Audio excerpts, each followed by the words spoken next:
Hello guys, आज मैं जो स्टोरी एक्सप्लेन करने वाली हूँ वो एक ऐसे लड़के के बारे में है जो कि अपनी फाइटिंग लाइफ को छोड़कर रोमांटिक लाइफ जीना चाहता है। चलिए स्टोरी स्टार्ट करते हैं। कहानी की शुरुआत में हमें बहुत ज्यादा तूफानी मौसम दिखाया जाता है। फिर हमें एक हॉस्पिटल दिखता है जहाँ पर एक लेडी का बेबी होने वाला था। वहाँ पर बहुत सारे नर्स एंड डॉक्टर थे।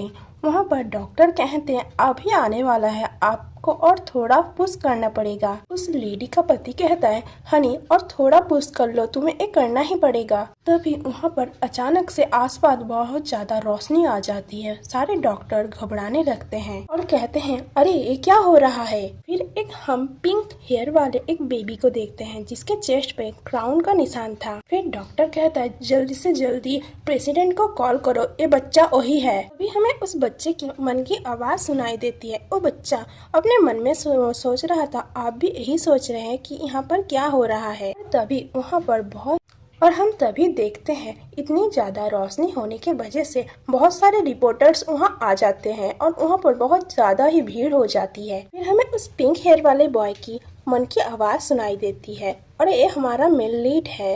वो अपने मन में कहता है दुर्भाग्य से मैं प्रोटैगनिस्ट हूँ, मुझे इस रोशनी को कंट्रोल करने में 3 साल लग गए। फिर हमें बहुत सारे सिंबल्स दिखाया जाता है। इस दुनिया में सब लोग एक सिंबल के साथ पैदा होते हैं। ये निशान आपका भविष्य तय करता है। सबसे पहले क्राउन सिंबल जिसका मतलब होता है प्रोटैगनिस्ट, प्लस सिंबल का मतलब होता है एक्स्ट्रा और हार्ट का मतलब होता है लव इंटरेस्ट। उसके बाद आता है साइड कैरेक्टर और तलवार का मतलब होता है, उसका मतलब होता है विलन। फिर हमें 2 पेरेंट्स दिखाया जाता है। उसकी मम्मी कहती है देखो इसकी आंखें तो बिल्कुल तुम्हारी जैसे हैं। और फिर हमें उसका सिंबल दिखाया जाता है जो कि होता है प्लस सिंबल, उसका मतलब होता है एक्स्ट्रा। प्लस सिंबल का मतलब होता है जो लोग शांति से अपना जिंदगी जीना चाहते थे, पर सब लोग इतने भाग्यशाली नहीं होते हैं। कुछ लोग प्रोटैगनिस्ट सिंबल के साथ पैदा होते हैं, जैसे कि ये बच्चा, इसके पास है लव सिंबल जो कि सुंदरता का प्रतीक है। बहुत ज्यादा कम लोग ही इन्हें अनदेखा कर पाते हैं। उनका खूबसूरती और उनका रंग हमेशा आसपास के लोगों को आकर्षक करता है। फिर आते हैं साइड कैरेक्टर सिंबल जो कि अपना भविष्य खुद से तय करते हैं कि उन्हें विलेन के साथ रहना है या फिर हीरोज के साथ रहना है। इनके पास कोई ना कोई शक्ति होती है और ये समाज में बहुत ज्यादा जनप्रिय होते हैं। फिर आते हैं तलवार का सिंबल जो कि विलेन का प्रतीक होता है। खलनायक जो होते हैं वो अपने जिंदगी अंधेरे में बिताते हैं और दूसरों की जिंदगी को खत्म करना चाहते हैं। उनके पास डार्क पावर है जो कि दूसरों के खुशियों को खत्म करने की कोशिश करते हैं। हर कोई उससे दूरी बनाए रखने की कोशिश करता है। आखिर में आते हैं प्रोटैगनिस्ट जो कि दुनिया का रक्षक होते हैं, जो कि किस्मत को अपनी ओर आकर्षक करते हैं। ऐसा लगता है कि ये दुनिया उनके लिए ही बनी है और वो इस दुनिया के लीडर हैं। अगर मुझसे पूछो तो ये बहुत ज्यादा परेशान करने वाले हैं। हमारा मेन लीड अपने मन में सोचता है प्लीज मुझे नीचे उतार दो, मुझे ऊंचाई से डर लगता है। मैं मानता हूँ मेन लीड होने में बहुत ज्यादा फायदे हैं, लेकिन तभी हमारी मेन लीड के हमें पेरेंट्स दिखाए जाते हैं। उसका फादर कहता है चलो जान यहाँ से चलते हैं, इस अंधेरी गली से शॉर्टकट मिल जाएगा हमें। तभी हमारी मेन लीड की माँ कहती है हाँ जान चलो यहाँ से चलते हैं, ये एक शॉर्टकट है। फिर से हमारे मेन लीड का मन का आवाज सुनाई देता है जो कि कहता है मुझे मेरी मॉम डैड से प्यार है लेकिन वो बहुत ज्यादा होशियार नहीं है। हम तभी देखते हैं एक चोर उस अंधेरी गली से बाहर आता है। वो कहता है मुझे अपने सारे पैसे दे दो और मैं जिससे तुम्हें चाकू मार सकूं। उस चोर को देख के हमारी मेन लीड का पापा और मम्मी दोनों ही घबराने लगते हैं और तभी हमारा मेन लीड अपने हाथ में जो झुंझुना था उससे उस चोर की तरफ फेंकता है और वो झुंझुना दीवार पे टकरा के सीधा चोर के मुंडी पे ले जाके लगता है और उस चोर को चोट लग जाती है। और तभी हमारे मेन लीड के पेरेंट्स हमारे मेन लीड को गले लगाते हुए कहते हैं मेरे प्यारे बच्चे बहुत बहुत शुक्रिया। और तभी हमारा मेन लीड सोचता है ये क्या मैंने अभी अभी एक इंसान को मार डाला, इसलिए मैं ज्यादातर समय अपने भूमिका को नजरअंदाज करने की कोशिश करता हूँ, बट लेकिन ये आशीर्वाद से ज्यादा अभिशाप लगता है मुझे, क्योंकि मैं हमेशा से कोई ना कोई मुसीबत से घिरा रहता। जब मेरी उम्र 4 साल की थी तब मैं बहुत सारे गैंग लीडर से घिर गया था।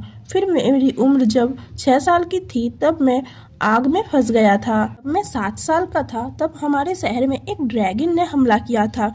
फिर मेरी उम्र जब 9 साल की हुई मैं स्कूल में गया और वहाँ पर सभी ने मुझसे कहा मुझसे दूर रहना। मेरी उम्र 9 साल की हुई तब मुझे एक किताब मिली जिस किताब ने मुझसे कहा कि हमारे हीरो हमें आपकी जरूरत है। जब मेरी उम्र 11 साल की हुई तब मैंने इस बालों के कलर से छुटकारा पाने की कोशिश की और मैंने अपने बालों को ब्लैक कलर का कर दिया था, लेकिन वो सिर्फ पैसों की बर्बादी थी क्योंकि अगले ही दिन वो पहले जैसे हो गए। उम्र 13 जब मैं पार्क में एक आइसक्रीम खाने की कोशिश करता हूँ तब कुछ गुंडे आते हैं और मेरी आइसक्रीम को अपनी चाकू से गिरा देते हैं और कहते हैं देखो तो हमें क्या मिला है, एक छोटा बच्चा। फिर वो लड़का मेरी कॉलर को पकड़ के कहता है, हे तुम मुझे नजरअंदाज कर रहे हो लग रहा है। और तभी मैंने उनको अपनी बहुत ज्यादा गुस्से भरी आंखों से घूरा और वो लोग डर गए। वो लोग कहने लगे, हे देखो लगता है वो हमारी ओर आग फेंकने वाला है। और तभी खत्म, उन गुंडों का वहीं काम खत्म हो गया।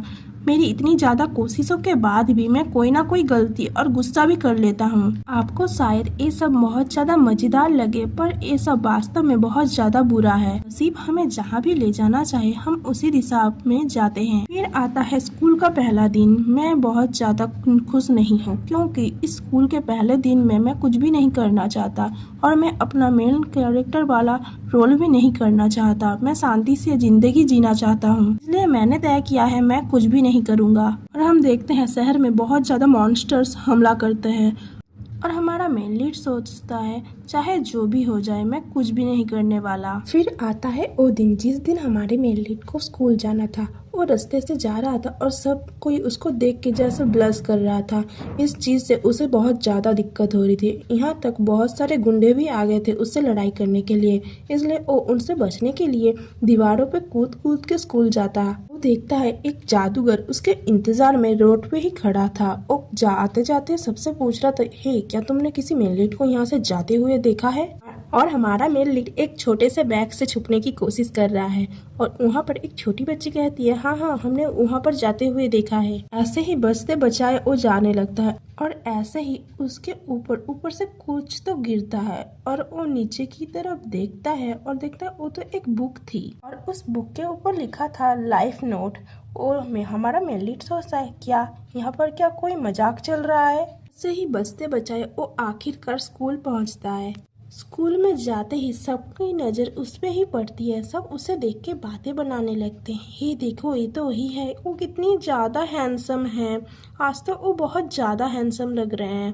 हमारे मेन लीड को कुछ समझ नहीं आ रहा था, वो अपने मन में ही सोचते हुए जा रहे थे। वो आखिरकार सबको इग्नोर करते हुए अपने क्लासरूम में पहुंचता है और वो अपने क्लासरूम का दरवाजा खोलते ही देखता है हर कोई उसकी तरफ ही देख रहा था और उसके डेस्क पे जैसे एक रोशनी गिर रही थी। और वो अपने डेस्क को देख के सोचता है आखिर वो इतना दूर क्यों है और वो झट से जाके अपने डेस्क पे जाके बैठ जाता है। तभी एक पीलू वाला लड़का आता है। वो आके कहता है, हे तुम कभी नहीं बदलने वाले, क्या तुम इस साल भी अपना हक छोड़ रहे हो? फिर हमें उस लड़के के बारे में बताया जाता है जिसका नाम होता है कोआ, जो एक एक्स्ट्रा कैरेक्टर है जिसके पास प्लस सिंबल है। तभी कोआ कहता है तुम बहुत ज्यादा जिद्दी हो। हमें कोआ के बारे में बताया जाता है जो कि बहुत ज्यादा जिद्दी है और उसके ऊपर ज्यादातर ध्यान नहीं दिया जाता है। थोड़ी देर बाद ही किसी न किसी पे उसका ध्यान चला जाता है। जब भी मैं उससे पीछा छुड़ाने की कोशिश करता हूँ तभी वो मुझे रोक लेता है और कहता है तुम यहाँ रहो मेरे साथ। और वो हमेशा ही मुझसे यही कहता रहता है तुम्हारा कैरेक्टर कितना ज़्यादा अच्छा है, मुझे तो ये मन होता है कि मैं तुम्हें अपना मेन कैरेक्टर बना लूँ। तभी हमारा मेन लीड कहता है तुम्हें इतना ध्यान देने के लिए मुझे थैंक यू। तभी हम एक लड़के को आते हुए देखते हैं। तभी कोआ कहता है, हे काजू क्या हुआ? तभी काजू उसके सर पे अपने बुक से मारता है और कहता है जो भी अपने मन में आए वो बड़बड़ाना बंद करो। हमें उस लड़के के बारे में बताया जाता है जिसका नाम होता है काजू को, जो एक एक्स्ट्रा कैरेक्टर है जो कि हमेशा फूलों से सजी हुए माहौल में ही रहता है। तभी काजू कहता है, हे मुझे फूल क्यों नहीं मिले, हर किसी को अपना हक मिलना चाहिए। और तभी कोया कहता है, हाँ तुम सही कह रहे हो, मैंने तो इस बारे में सोचा ही नहीं था, मुझे माफ करना, मेरा ऐसा कोई इरादा नहीं था। तभी हमारा मेन लीड कहता है यकीन करो अगर ये हो सकता तो मैं तुम्हारा कैरेक्टर मुझसे बदल सकूंगा। और तभी कोया उसकी बात को काटते हुए कहता है, नहीं तुम्हारा शुक्रिया, मैं अपना जिंदगी खुद लिखूंगा और एक दिन कहानी का मेन लीड बन जाऊंगा। उसकी ये सब बातें सुन के आसपास खड़ी हुई सारी लड़कियां उस पर हंसने लगते हैं। और तभी कोया कहता है, हे इसमें हंसने वाली क्या बात है, तुम हंस क्यों रही हो? सारी लड़कियां कहती है तुम बहुत बड़े बेवकूफ हो। तभी हमारा मेन लीड काजू से कहता है अलविदा और काजू भी उसे कहता है ठीक है बाय। और तभी क्लासरूम में सर आ जाते हैं और आके कहते हैं हे गाइस चलो अपनी जगह पे जाके बैठ जाओ। और तभी हर कोई अपने डेस्क पे जाके बैठ जाता है। फिर हमारा मेन लीड दूसरे एक डेस्क को घूरते हुए सोचता है आखिरकार वो यहाँ नहीं है, अच्छा ही हुआ। फिर क्लास खत्म होने के बाद कोया उसके पीछे ही पड़ा रहता है, कहता है हे प्लीज हमारे साथ चलो, क्यों ना हम दोनों मिलके स्कूल की छत पे पार्टी करें जैसे कि मेन कैरेक्टर्स करते हैं। हमारा मेन लीड कहता है नहीं मुझे नहीं जाना, वहाँ पर बहुत ज्यादा ठंड है। कोया रोते हुए कहता है ये तो बहुत बुरी बात है। तभी हमारा मेन लीड कहता है मत रो, मैं तुम्हें आज ट्रीट दूंगा, चलो बताओ तुम्हें कौन सी चीज चाहिए। कोया कहता है मुझे ऑरेंज जूस चाहिए। हमारा मेन लीड कहता है क्या ऑरेंज जूस, आखिर वो कहाँ है, मुझे नहीं मिल रहा है। और वो ऑरेंज जूस ढूंढने के कारण अपना हाथ बढ़ाता है और तभी किसी का हाथ आके उसे रोक लेता है। हम तभी एक ब्लैक हेयर वाले लड़के को देखते हैं। तभी हमारा मेन लीड अपने मन में सोचता है मैं अपनी पूरी जिंदगी में सारी चीजों से बचने की कोशिश करता रहा जिन चीजों से मुझे मेन लीड प्रूफ हो सके, और वो है जेफ। तभी जेफ कहता है आखिरकार मैंने तुम्हें पकड़ लिया और ये है मेरा विलन। फिर हमें विलन के बारे में बताया जाता है जिसका नाम होता है जेफ, जो कि एक बहुत ज्यादा सरदर्द है और वो हमेशा मेरा पीछा करता रहता है, चाहे मैं कितनी भी कोशिश कर लूं, पर पता नहीं उसे कैसे पता चल जाता है मैं कहाँ हूँ। तभी जेफ उसके पास आते हुए कहता है चलो अब हम लड़ाई करते हैं प्रोटैगनिस्ट। और तभी हमारा मेन लीड कहता है नहीं शुक्रिया।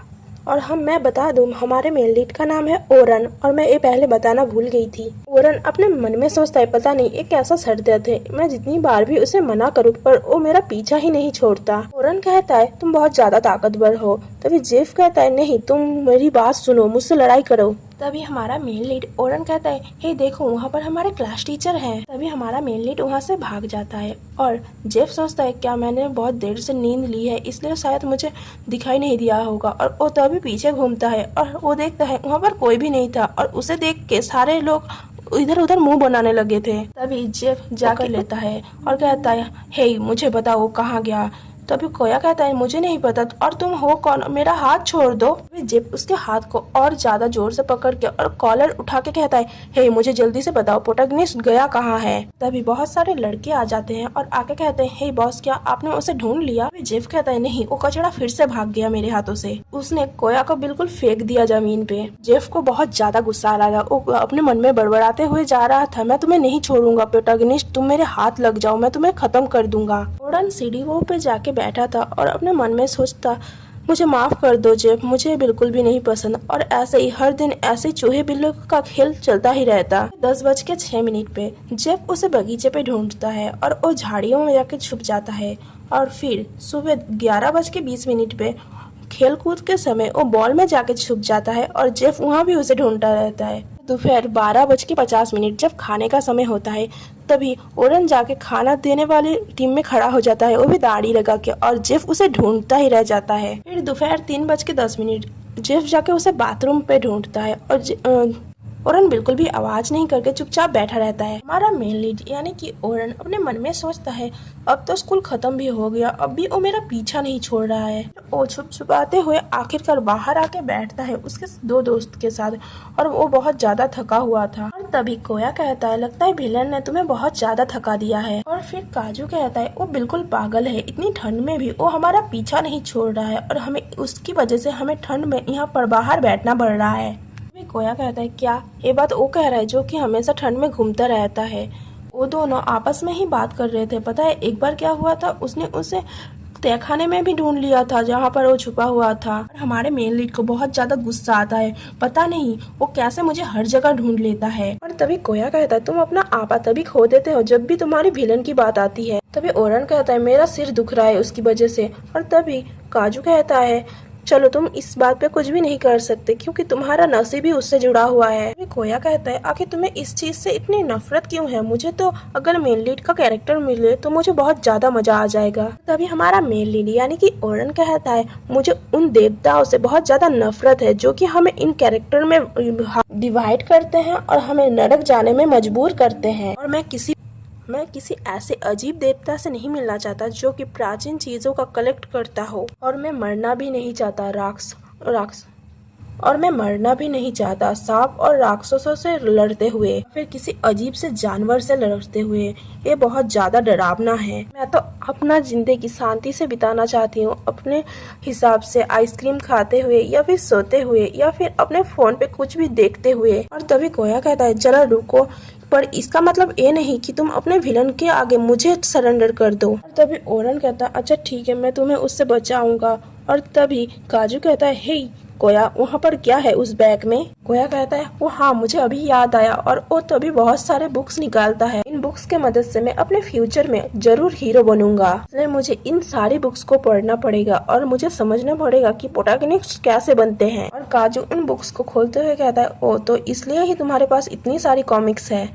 और तभी कोया कहता है पता है कल रात मैंने एक जासूसों वाला शो देखा, इसलिए मैं सोच रहा हूँ कहीं ना कहीं मैं एक राइटर बन सकता हूँ। और हमारा मेन लीड उनकी बातें सुन ही रहा था और तभी उसके नजरों में एक बुक आता है और वो उस बुक को उठा लेता है और उस बुक को पढ़ते हुए सोचता है तो फिर ऐसी कहानियां भी होती हैं। दूसरी तरफ कोया और काजू बात कर रहे थे। कोया कहता है या फिर मैं एक ऐसी कहानी लिखूं जिसमें डरावने भूत हो। काजू कहता है पिछले हफ्ते ही तुम कह रहे थे तुम्हें एक हीरो बनना है और अभी तुम अपनी कहानी बदलना चाहते हो। और दूसरी तरफ हमारा मेन लीड यानी कि ओरन वो बुक पढ़ रहा था और उसे कुछ समझ नहीं आ रहा था। और तभी काजू को पूछता है हे अभी तुमने क्या कहा, हम कहानी बदल सकते हैं? फिर वो उस बुक को देखते हुए सोचता है मेरे साथ जो भी हुआ उस बात से ये प्रूफ होता है कि मैं एक अच्छा हीरो बन सकता हूँ। तो अगर मैं हीरो बनना ना चाहूँ तो अगर मैं अपना कहानी दूसरी ओर मोड़ दूँ तो? तभी कोया कहता है क्या कौन सी चीज तुम्हें आलसी रखती है और तुम्हारी कहानी बदलने में मदद कर सकती है? उन दोनों की नजर तभी हमारे मेन लीड के हाथ में जो बुक थी उस पे पड़ती है और वो दोनों अजीब सा मुंह बनाने लगते हैं। और तभी हमारा मेन लीड यानी कि ओरन कहता है रुको, तुम गलत सोच रहे हो, आखिर मुझे प्यार करने के लिए अपना साथ ही मिलेगा कहाँ? और तभी कोया और काजू दोनों ही उसे देखते रहते हैं। और तभी कोया कहता है पर भाई मैं तो तुमसे प्यार करता हूँ, पर उस तरह से प्यार नहीं करता। काजू कहता है मैं भी तुम्हारा अपना हूँ। और हमारा मेन लीड शर्माते हुए कहता है हे तुम ये सब कहना बंद करो। वो तीनों बात कर रही थे तभी एक जैसे कि कुछ फटने का आवाज हो और तभी किसी की आवाज आती है। वो कहते आखिरकार मैंने तुम्हें ढूंढ ही लिया। और तभी जेव आता है दीवारों के पीछे से। वो बहुत ज्यादा डरावना लग रहा था और जेव वो दीवार के ऊपर से ही कूद के सीधा हमारे मेन लीड का कॉलर पकड़ लेता है और कहता है अब तुम मेरे हो। कोया और काजू वो दोनों अजीब सा मुंह फेस बनाते हुए उन दोनों को घूर रहे थे। वो दोनों उन दोनों को जैसे अजीब से नजर से देख रहे थे। उनके नजर से वो दोनों फ्लर्ट कर रहे थे। वो कह रहे थे अब तुम मेरी हो हमेशा हमेशा के लिए। और तभी कोया और काजू दोनों ही चिल्लाते हुए कहते हैं दुश्मनों से प्रेमी बन जाओ, ये तुम दोनों के लिए अच्छा रहेगा। और तभी हमारा मेन लीड कहता है क्या? और तभी सीन चेंज होता है और हमें उस मांगा के बारे में बताया जाता है जो मानो हमारा मेन लीड पढ़ रहा था। वहाँ पर दो लड़के थे। एक लड़का इंतजार कर रहा था दूसरे लड़के के लिए। उसमें से एक लड़का कहता है आखिर तुम मेरी तरफ देख क्यों नहीं रहे? दूसरा लड़का कहता है क्योंकि मुझे जलन हो रही है। और तभी वो पहला लड़का शर्माने लगता है और वो दूसरा लड़का कहता है तुम मेरी हो। और वो किस करने जा ही रहा था और तभी हमारा मेन लीड शर्माते हुए बुक बंद कर देता है। ओरन अपने मुंह पे हाथ रखते हुए सोचता है मैं किसी तरह उससे बच तो गया, पर इसी चक्कर में कोया की बुक मेरे पास ही रह गई। मैंने सिर्फ सोचा था कि मैं एक बार इस किताब को देख लूं, लेकिन मैं अपनी स्टोरी को कैसे उस कहानी के तौर पे बदल लूं? शायद मुझे इस बारे में और ज्यादा सोचने की जरूरत है। तो फिर ठीक है, मैं इस बुक को पूरा पढ़ के खत्म कर दूंगा, इस BL मानवा को। फिर उस बुक को पूरा खत्म करने लगता है और पढ़ने ही लगता है। जब भी कुछ लविंग सीन आता है और तभी बुक को बंद कर देता है। यहाँ तक वो टीवी में भी बहुत सारे लव स्टोरीज देखता है। वो जो टीवी देखता है उसमें से एक लड़की की आवाज आ रही थी। वो लड़की कहती है पापा मैं उससे बहुत ज्यादा प्यार करती हूँ। मुझे पता है कि वो एक घटिया इंसान है और मेरी भावनाओं की उसके पास कोई भी कदर नहीं है। साथ ही उसका फैमिली भी मुझे पसंद नहीं करता है और मुझे उसकी पत्नी ने भी 2 बार मारने की कोशिश की है, पर फिर भी मैं उससे बहुत ज्यादा प्यार करती हूँ। उसका इतना ज्यादा ऑब्सेशन बढ़ गया था कि वो अपने फोन में भी ऐसे ही कॉमिक्स पढ़ने लगा। उसने पढ़ते हुए कहा क्या उसका पड़ोसी उसे पसंद करता है? और फिर वो झटक से उठता है और कहता है क्या उसने सचमुच वो कुकीज फेंक दी? ऐसे ही पढ़ते पढ़ते वो आखिरकार थक जाता है और अपने बेड पे जाके लेट जाता है। वो अपने बेड पे लेट के सोचता है आखिरकार मैंने एक तरीका ढूंढ लिया कैसे मैं अपनी स्टोरी बदल सकती हूँ, मुझे प्यार करना पड़ेगा। ऐसा नहीं है कि मुझे बहुत ज़्यादा एक्सपीरियंस है, क्योंकि जब भी कोई मुझसे बात करने आता मैं उसे इग्नोर कर देता था।